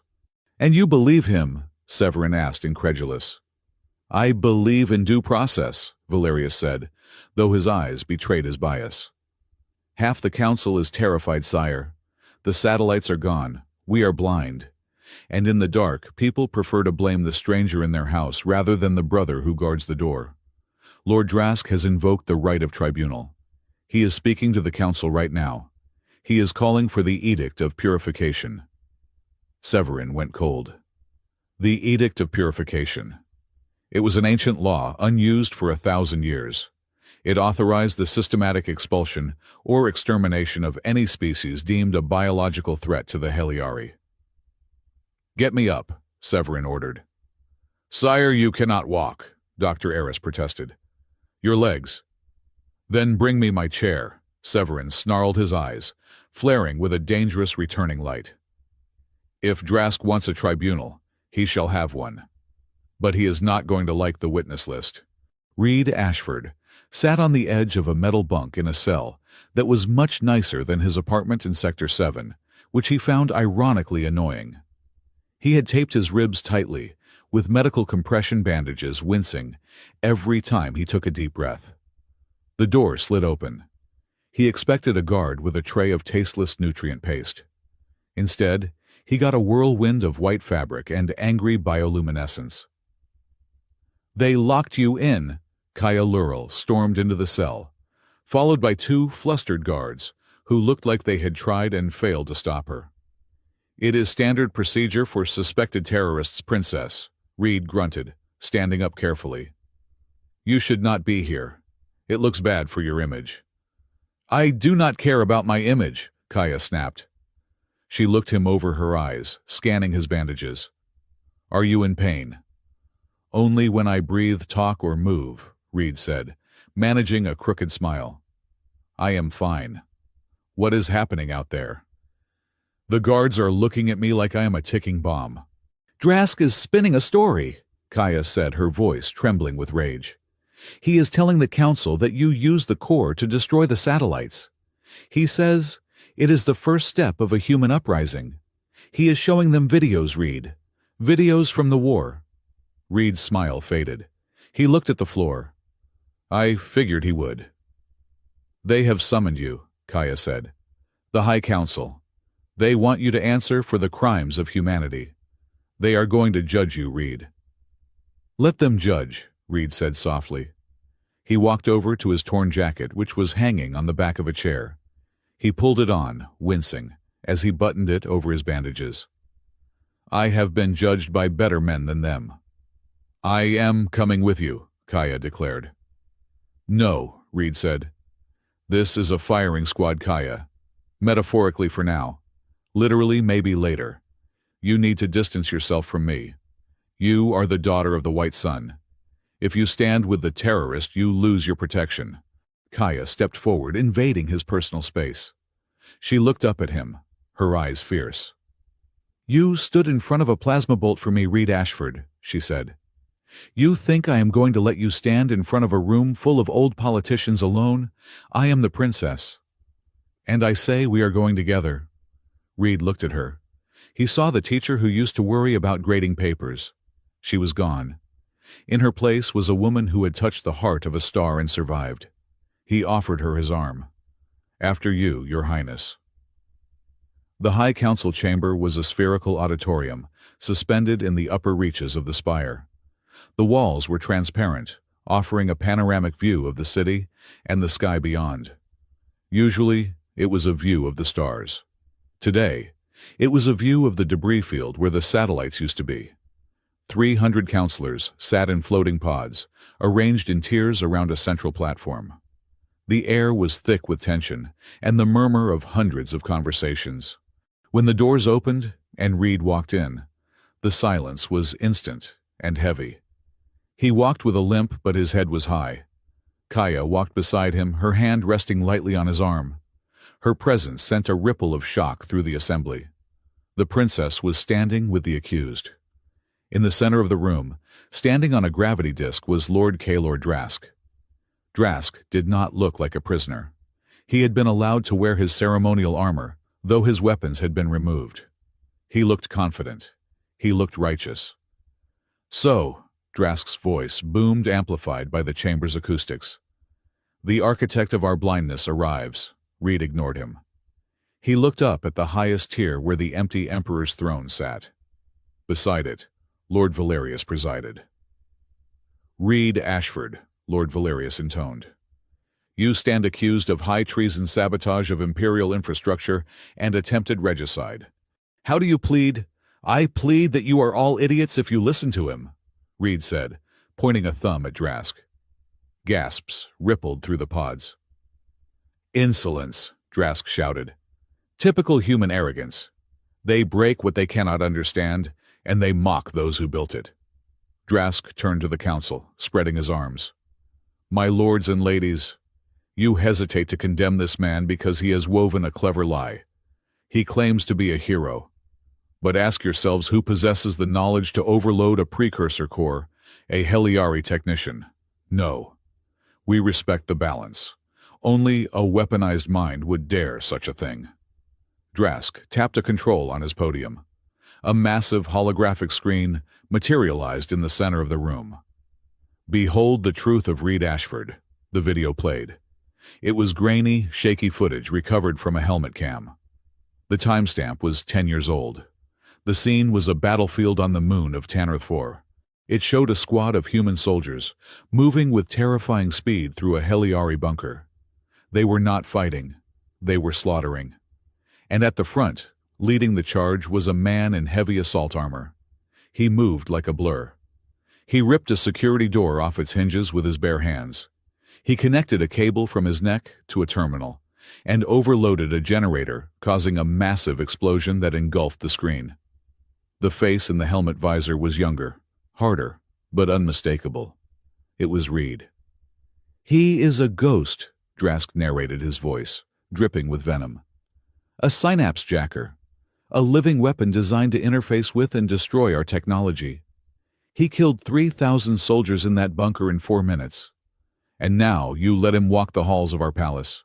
You let him touch our princess." The counselors were murmuring loudly now. Fear was palpable. They looked at Reed not as a man, but as a monster. "He did not stop the overload to save the city," Drask pressed. "He stopped it to save himself after his attempt to hold us hostage failed. He is a rabid animal. And there is only one thing to do with rabid animals." Drask turned to Reed, a triumphant sneer on his face. "What say you, butcher? Do you deny it?" Reed stepped forward. He did not look at the screen. He looked at Drask. "No," Reed said. His voice was not loud, but it carried a weight that silenced the room. "I do not deny it." He looked up at the council. "I killed those soldiers. I overloaded that generator. I was a soldier in a war that your empire started fighting for the survival of my species. I did terrible things. I carry the names of every life I took in my head. I do not sleep because of them." Reed took a step closer to Drask. "But here is the difference between you and me, Drask. 10 years ago, the order came to stop. The armistice was signed, and I stopped." Reed unbuttoned his jacket, revealing the bandages and the cheap technician's shirt underneath. "I put down the gun. I picked up a wrench. I spent 5 years fixing the pipes in your basement, keeping your lights on, keeping your air clean. I chose to build. I chose peace. Even though I hated you. Even though you treated my people like rats." Reed's eyes burned with a cold fire. You never stopped. You sat in your high tower drinking wine and nursing a grudge that is older than half the people in this room. You are the one who tried to drop a city on millions of innocents, just to prove a point. You call me a weapon. I am a weapon that chose to be a shield. You are just a murderer in a fancy cape." The room was dead silent. "Words," Drask scoffed, though his confidence wavered slightly. "Pretty words from a killer. But where is your proof? You have nothing but the word of a commoner." "He has the word of a princess," Kaya said. She stepped forward. She did not look like a commoner now. She stood tall, her bioluminescence flaring with a royal intensity that made the nearby counselors squint. "And he has the data," she added. Kaya raised her hand. She did not need a console. She simply snapped her fingers. The holographic screen in the center of the room flickered. The war footage vanished. In its place, a stream of complex code cascaded down like a waterfall. "This is the raw log from the core ion," Kaya announced, "downloaded directly from the neural interface during the event. It cannot be forged because it is stamped with a harmonic biosignature." She pointed at the screen. A line of code pulsed red. "Authorizing Officer Minister of Defense Kaylor Drask. Command Protocol Omega. Effect magnetic containment failure." Kaya turned to the council. "Reed Ashford did not start the fire. He burned himself to put it out. Lord Drask is the arsonist." The evidence was undeniable. The biosignature match was perfect. Lord Valerius stood up, his face pale. "Lord Drask explains this." Drask looked at the screen. He looked at the councillors turning against him. He saw his power evaporating. He laughed. It was a low, dry sound that escalated into a manic cackle. "Explain!" Drask spat. "I owe you no explanations, you spineless cowards. You would let these primates pollute our bloodline. You would let a mongrel sit on the throne." Drask reached into his armor. He pulled out a small metallic device, a signal beacon. "If the council is compromised," Drask shouted, "then the military must act." He pressed the button. The glass walls of the council chamber shattered inward. 4 assault skiffs, sleek and black, roared into the room. They bore the insignia of the Purist Guard, Drask's personal regiment. Armored troops rappelled down weapons live. "Seize the room!" Drask roared. "Kill the human! Take the princess!" Chaos erupted. Councillors screamed and ducked into their pods. "Reed!"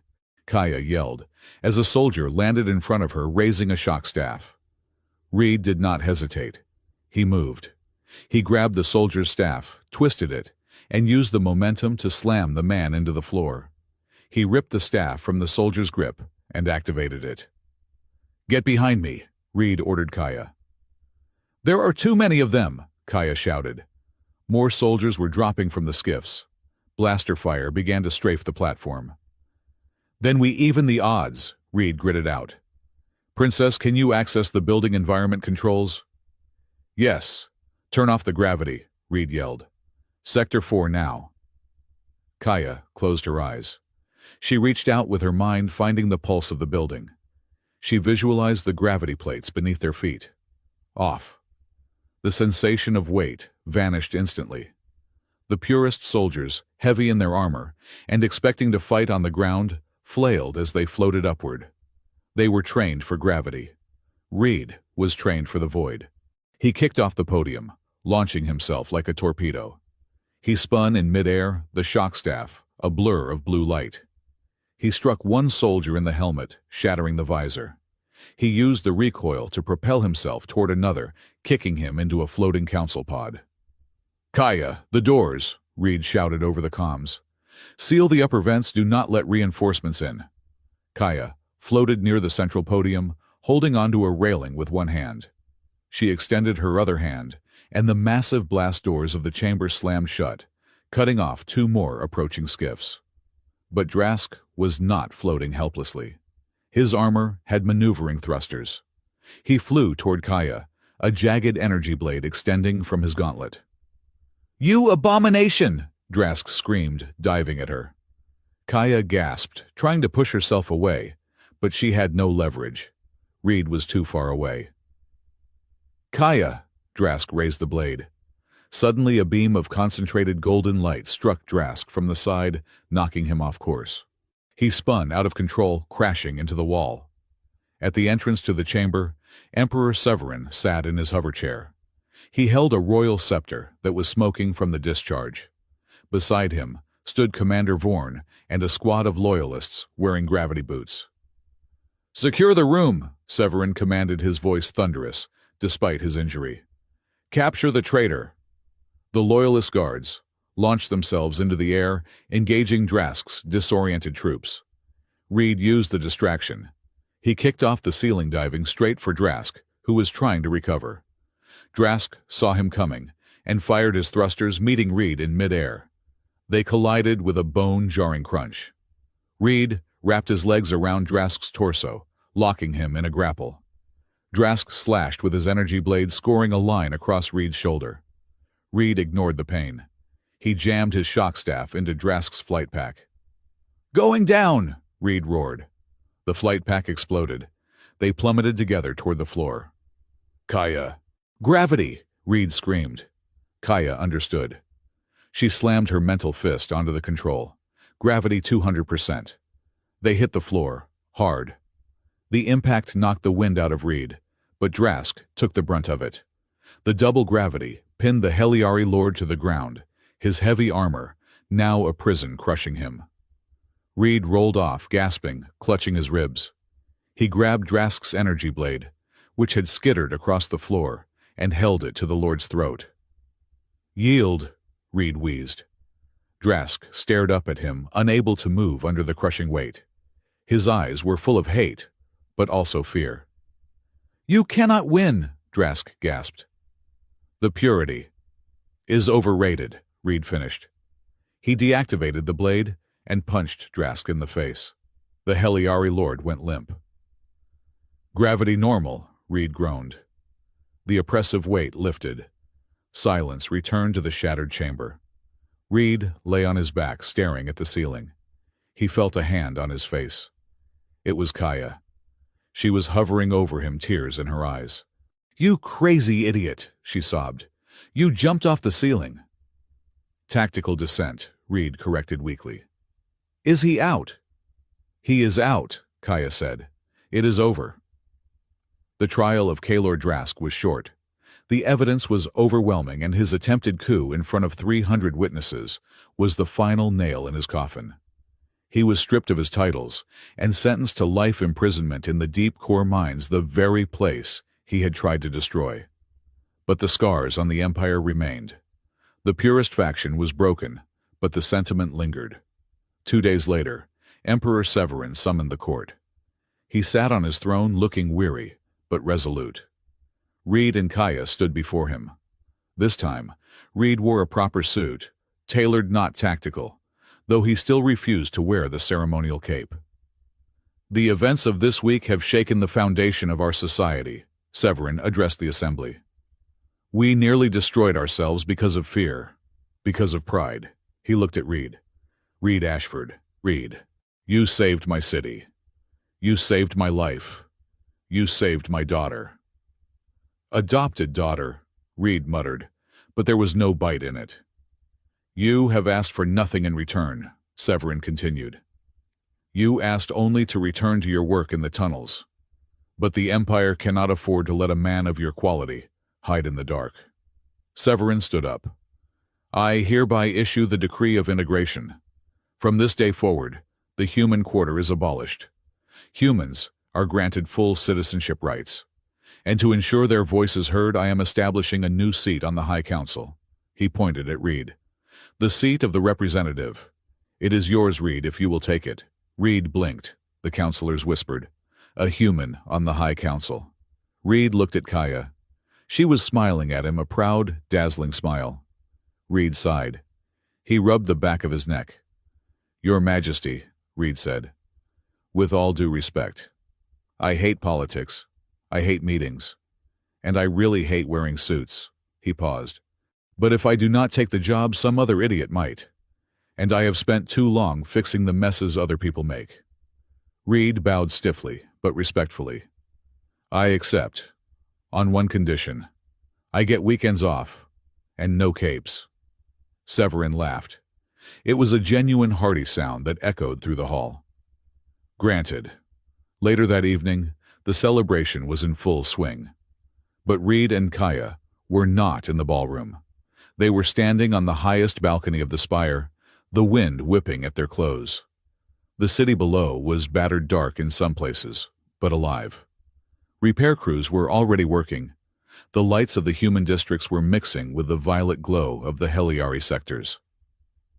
"So," Reed said, leaning against the railing, "Councilman Ashford, it has a terrible ring to it."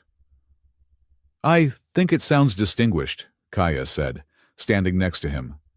She was no longer wearing the elaborate court robes. She wore a simple white dress, her hair tied back. She looked like herself. "And you," Reed said. "Princess Kaya, are you going to keep the title?"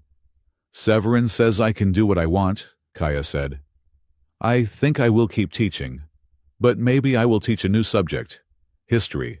The real history. About how two species can actually work together without blowing each other up." "Ambitious," Reed said. They stood in silence for a moment, watching the twin moons rise. "Reed," Kaya said softly. "Yeah. In the chamber when Drask fired that shot. You moved before I even saw him." "Reflexes," Reed said, looking away. "No," Kaya said. She reached out and turned his face toward hers. "It was not just reflexes. You could have dodged. You jumped in front of me." Reed looked at her. He looked at the strange, beautiful alien woman who had dragged him out of his shell and into the middle of a revolution. "Well," Reed grumbled, his ears turning slightly red. "The contract said I had to protect you. I am a professional.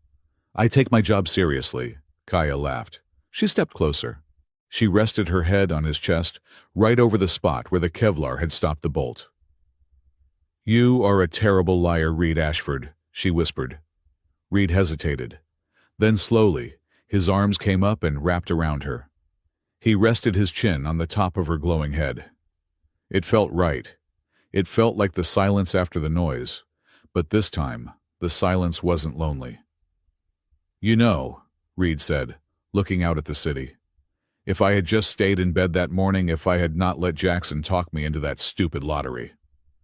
"You would be fixing a leak in Sector 7 right now," Kaya murmured against his shirt. "Yeah," Reed said, "and I would probably be miserable." He tightened his hold on her. "I guess the universe knows what it is doing sometimes, even if it has a twisted sense of humor." Kaya looked up at him. She stood on her tiptoes and kissed him, a soft, hesitant kiss that tasted of ozone and hope. "We have a lot of work to do, Councilman," she said. "Yeah," Reed said, looking at the horizon where the suns would rise in a new era. "But the pipes hold for now. Let us just enjoy the view." Below them, the city of Aurelia Spire continued to hum, but the song had changed. It was no longer a solo. It was a duet. The silence in the Emperor's private study was heavy, but it was not the oppressive silence of a tomb.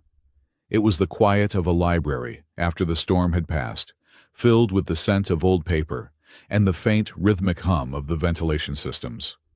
Reed Ashford stood near the center of the room, feeling distinctly out of place. He was wearing the new civilian suit that the royal tailors had insisted upon, a charcoal gray ensemble that cost more than his entire lifetime's earnings in Sector 7. He tugged at the collar, which felt like a noose made of silk. "Stop fidgeting," Kaya whispered, standing beside him. She looked radiant, though tired. Her bioluminescence had settled into a soft, warm amber glow, reflecting a calmness Reed had not seen in her since the day of the lottery. "I hate this room," Reed muttered back. "It feels like a trap. There are no windows." "It is the sanctum of reflection," Emperor Severin said, his voice drifting from the shadows of a massive bookshelf. "It is designed to keep the noise of the galaxy out, so that one might hear the truth." Severin stepped into the light. He looked different without his ceremonial armor and the blinding halo of the throne. He looked like an old man, tall, regal, but undeniably aged. The golden light in his eyes was dim, like a star in its twilight years.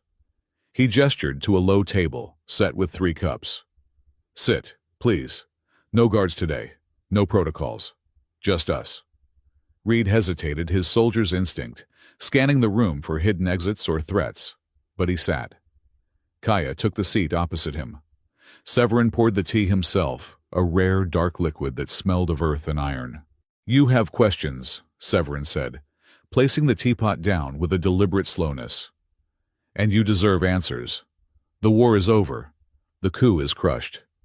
But the foundation of our new peace cannot be built on secrets." Reed took a sip of the tea. It was bitter. He liked it. You can start with the lottery, Reed said, his voice level. I have run the numbers in my head 1,000 times, Severin. The odds of a maintenance worker from the lower levels being picked were 1 in 200 million. The odds of that worker being a former synapse jacker were statistical impossibilities. And the odds of that worker matching with the one person in the Empire who could stabilize a precursor core. Reed set the cup down hard. That wasn't luck. You rigged it. Kaya looked at Severin, her eyes wide. Father, is that true? Severin sighed. He leaned back in his chair, folding his long, slender fingers. Rigged is a crude word, Reed. I prefer to be guided. Severin tapped the surface of the table, and a holographic projection materialized. It was a complex web of data genetic markers, neural patterns, and historical lineages. The Harmony Lottery was never just a public relations stunt, Severin admitted. For 50 years, the Imperial AI has been running a background algorithm. We were not just looking for cultural compatibility. We were looking for Neo-Ancora. What? Kaya asked. The Neo-Ancora, Severin repeated. It is an ancient term from the archives. It refers to a specific neural architecture capable of interfacing with the star threshold technology without suffering immediate cerebral collapse. It is a rare trait found only in humans who have undergone specific evolutionary pressures. Severin looked at Reed. During the war, your military stumbled upon this. That is how they created the synapse jackers. They forced evolution with surgery and cybernetics. But the potential had to be there naturally. You, Reed, possess one of the highest compatibility indexes the algorithm has ever found. Reed felt a cold chill run down his spine. So, I was just a battery to you? A spare part you needed to find? No, Severin said firmly. You were a hope. The algorithm identified 12,000 potential candidates in the human population. I did not force any of them. I simply adjusted the probability weights. I ensured that the selection pool for the grand ceremony would include those with the potential. But the spin, Reed argued. I spun the wheel. It was manual. The wheel was manual, Severin agreed. But the pool of potential matches for you was not. When you touch the selector, the system reads your biosignature instantly. It filtered the millions of Heliari women down to the ones who had a compatible harmonic resonance. It was searching for a partner who could amplify your signal, not dampen it. Reed stared at the Emperor. So you stacked the deck. You put me in the game and you made sure that if I won, I would win her. He looked at Kaya. She looked stunned. I felt it, Reed whispered, realizing the truth of that moment on the stage. When I touched the pillar, it felt like a weapon interface. It wasn't picking a wife. It was pairing a device. It was cruel, Kaya said, her voice shaking. You used us. You used his life. You used my life. I did. Severin accepted the accusation without flinching. I am the Emperor. I use everyone. I use the stars to fuel my ships. I use my soldiers to guard my borders. And I use the two of you to save a civilization that was teetering on the brink of collapse. Why? Kaya asked. Why me? I am just a teacher. I am an orphan you took in. Severin's face softened. The mask of the strategist slipped, revealing a deep old sorrow. That brings us to the second truth, Severin said softly. Kaya, you are not a Heliari. Kaya blinked. She looked down at her hands glowing with their soft light. What? Of course I am. I have the light. I have physiology. You have the appearance, Severin corrected. But you are not pure blood. You are a hybrid. The word hung in the air. In the Heliari Empire, hybrids were considered myths or abominations. Biology forbade it. The DNA was too different. It should be impossible, Dr. Eris had said once. But nature, Reed knew, had a way of breaking rules. 40 years ago, Severin began, his voice distant. During the height of the Rim War, there was a secret project. Project Genesis. It was not sanctioned by the throne. It was run by a group of radical scientists, human, and Heliari defectors who believed that the only way to end the war was to merge the species. Severin looked at Kaya with profound tenderness. They succeeded once. Just once. A child was born from a human father and a Heliari mother. The genetic splicing was a miracle of science. But the military found the lab. The order was given to purge the facility. "No abominations," the general said. Kaya covered her mouth with her hand. "My parents. They died defending you," Severin said. "I was a young prince then. I was leading the fleet that found the station. I walked into the nursery. I saw the soldiers raising their weapons. And I saw you." Severin closed his eyes. "You were glowing. Not the cold blue of my people, but a warm golden white, like a star. And I knew that you were not an error. You were the future." He opened his eyes. "I killed the soldiers, my own men. I burned the records. I took you and brought you to the orphanage in Oakhaven. I gave you a name. I watched over you from the shadows. I called you daughter in my heart, long before I said it on that stage." Tears streamed down Kaya's face. Reed reached out and took her hand. Her grip was crushing. "Why didn't you tell me?" she whispered. "To protect you," Severin said. "If the council knew, if Drask knew, you would have been dissected or executed. I needed you to be invisible. Until the time was right." "The time was right when the core started failing," Reed surmised, the pieces falling into place. "You knew the city was dying. You knew the precursor tech was unstable." "The core ion has been degrading for 1,000 years, Severin admitted. "We Heliari, we are creatures of order. We are creatures of light and stasis. But the precursor technology, it is not like us." Severin leaned forward, his eyes locking onto Reed's. This was the final twist. The one that would rewrite history. "We call them precursors. We built our religion around them. We claim their legacy. But the truth, Reed, is that the machines do not answer to us. They tolerate us, but they do not obey us." Severin tapped the table and the hologram changed. It showed the ancient design of the core ion. It showed the interface ports. "The interface ports," Severin said. "They are too low for a Heliari. Our limbs are too long. Our neural pathways are too diffuse."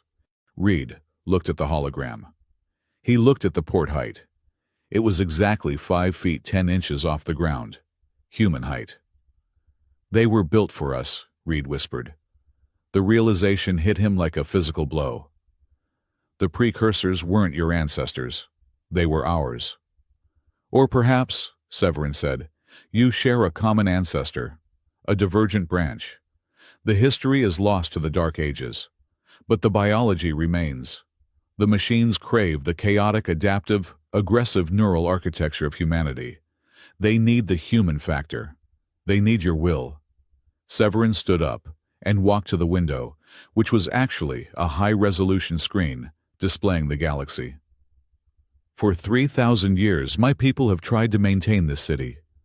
We applied for an order. We applied logic. And the machine starved. It needed chaos. It needed the fire. It needed you." He turned back to them. "That is why I pushed for the lottery. That is why I pushed for integration. I realize that the Heliari Empire is a beautiful crystal cage. Without humanity, we are stagnant. We are dying. We need your capacity for change. We need your ability to break things and rebuild them better." Reed sat back in his chair. He felt a strange lightness in his chest. For 10 years, he had carried the guilt of being a weapon. He thought his ability to interface with the machines was a curse, a perversion of nature. He thought he was a monster designed to destroy. But Severin was saying the opposite. He wasn't a glitch. He was the admin. He wasn't a monster. He was the key. "We are not just grunts," Reed said, a slow smile spreading across his face. "We are the maintenance crew the landlord finally called back." "Exactly," Severin smiled. "And Kaya, she is the bridge. Her Heliari biology allows her to channel the energy, while her human heritage allows her to command it. Together, you are the only thing keeping Aurelia in the sky." The room fell silent again. This time, it was a silence of understanding. The weight of the revelation settled on them, but it was a weight they could carry. "So," Kaya said, wiping her eyes. "What now? The crisis is over. The core is stable." Severin returned to his chair. He looked at them both with a fatherly expression. "Now," the Emperor said, "I dissolve the contract." Reed blinked. "What?" "The 30 days are not up, but the mission is complete," Severin said. "I forced you together to save the city. I manipulated your lives. I have no right to ask for more. You are free, Reed Ashford. You can take your pension. You can go to the Rim. You can disappear." He looked at Kaya. "And you, my daughter. You are free to leave the palace. You can go back to Oakhaven. You can be a teacher. You can deny your title." Severin placed his hands on the table. "I built a marriage on a lie. It is up to you to decide if there is any truth in it worth keeping. The door is open." Severin picked up his tea and turned his chair away, giving them privacy. Reed looked at Kaya. Kaya looked at Reed. They sat there for a long minute. Reed thought about his apartment in Sector 7. It was quiet. It was safe. It was lonely. He thought about the past week, the terror, the fighting, the moment on the balcony when the gravity failed, the moment in the core room when she held his hand and pulled him back from the abyss. He looked at her now. She was a mess of contradictions, Heliari and human princess, and teacher glowing goddess and terrified girl. She was the most interesting thing that had ever happened to him. "Well," Reed said, breaking the silence, "I do not think I can go back to Sector 7. My neighbors think I am a celebrity now. They will never let me sleep." Kaya smiled a small tentative thing. "And I cannot go back to school. The children will want me to teach them how to turn off gravity." "That is a dangerous skill for a 6-year-old, Reed agreed. He reached across the table. His hands, scarred and rough, looked stark against the polished wood. "I am not good at politics, Kaya," Reed said quietly. "And I am definitely not royalty material. I leave socks on the floor. I drink cheap coffee. And I have nightmares that scream." "I know," Kaya said. She reached out and took his hand. Her touch was warm. "I glow when I am nervous. I talk too much when I am scared. And I have an identity crisis that covers 2 different species." Reed laced his fingers with hers. "Sounds like a disaster waiting to happen," he said. "A catastrophic failure," she agreed. "Let us sign the paperwork," Reed said. Severin turned his chair back around. He was smiling. "Paperwork for the annulment?" Severin asked innocently. "No," Reed said, standing up and pulling Kaya with him. "Paperwork for the alliance.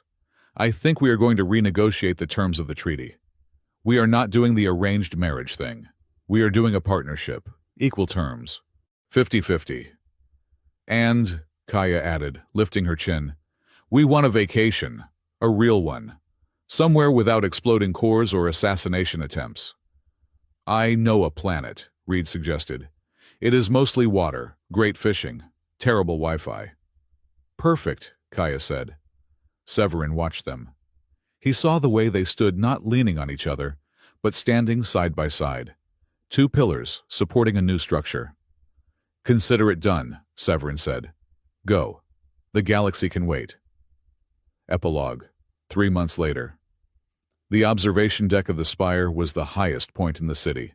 From here, the atmosphere thinned out and the barrier between the planet and the void was just a sheet of energy. The city below was different now. It was brighter, but the light was more varied. The human districts were integrated with the Heliari sectors. Markets were selling human street food, next to Heliari crystal sculptures. It was messy. It was loud. It was alive. Reed leaned against the railing, watching the construction drones repairing the last of the satellite arrays. He wore a simple leather jacket over a dress shirt, his compromise with the council dress code. "You are brooding again," a voice came from behind him. Kaya walked out onto the deck. She was wearing a midnight blue gown that shimmered like the night sky. She looked every inch the princess, but her eyes were full of mischief. "I am not brooding," Reed said, turning to face her. "I am engaging in deep tactical contemplation." "Is that what you call wondering if you left the oven on?" Kaya teased. "I definitely turned it off," Reed said. "But I was actually thinking about the anchor." He pointed up at the sky where the faint, invisible lines of the star threshold machine crisscrossed the stars. It was dormant now, stable humming with a song that only he and Kaya could hear. "It is quiet," Reed said. "For the first time in 10 years, the noise in my head is gone. It knows we are here. It is content." "It has what it needs," Kaya said, moving to stand beside him. She rested her elbows on the railing, her shoulder brushing his. Balance, chaos, and order. Reed looked at her. The wind caught her hair, the bioluminescent strands creating a halo of light against the stars. "You know," Reed said, his voice taking on a reflective tone, "I spent so long hating that machine, hating what was done to me, hating the lottery." He looked down at the city, then back at her. "If that day I wasn't pulled from the crowd, if I hadn't spun that wheel," Kaya smiled. It was a smile that held all the secrets of the universe and all the warmth of a home fire. "Then the universe would have had to invent a different game just to hit you over the head with it," she said. Reed laughed. It was a true laugh, deep and unburdened. "Yeah," he admitted. "You are probably right. I am pretty stubborn." "Stubborn implies you can be moved," Kaya corrected. "You are immovable, until you decide to move. Then, you are an unstoppable force." "And you," Reed said, wrapping an arm around her waist and pulling her close, "are the only object I have ever met that I don't want to smash through." "How romantic," Kaya rolled her eyes, but she leaned into him. "You really need to work on your metaphors, Councilman." "I am working on it," Reed said. "I have a lifetime contract, remember." They stood there as the twin suns dipped below the horizon, painting the sky in colors of violet and gold, the colors of the Heliari and the colors of old Earth. "Are you happy, Reed?" Kaya asked softly, the banter fading. Reed looked at the stars. He looked at the woman who carried the blood of two worlds. He looked at his own hands, hands that had destroyed, hands that had fixed, and now hands that held. "I am not hiding anymore," Reed said. "And I am not alone." He kissed the top of her head. "Yeah, Kaya, I think I am." Below them, the city pulsed, a heartbeat of millions of souls, human and alien, woven together in a tapestry of beautiful, functional chaos. The spire stood tall, not as a monument to one species, but as a beacon for all of them. And in the shadows of the machinery, the ancient ghosts finally slept, knowing that the watch had been passed to hands that were strong enough to hold it.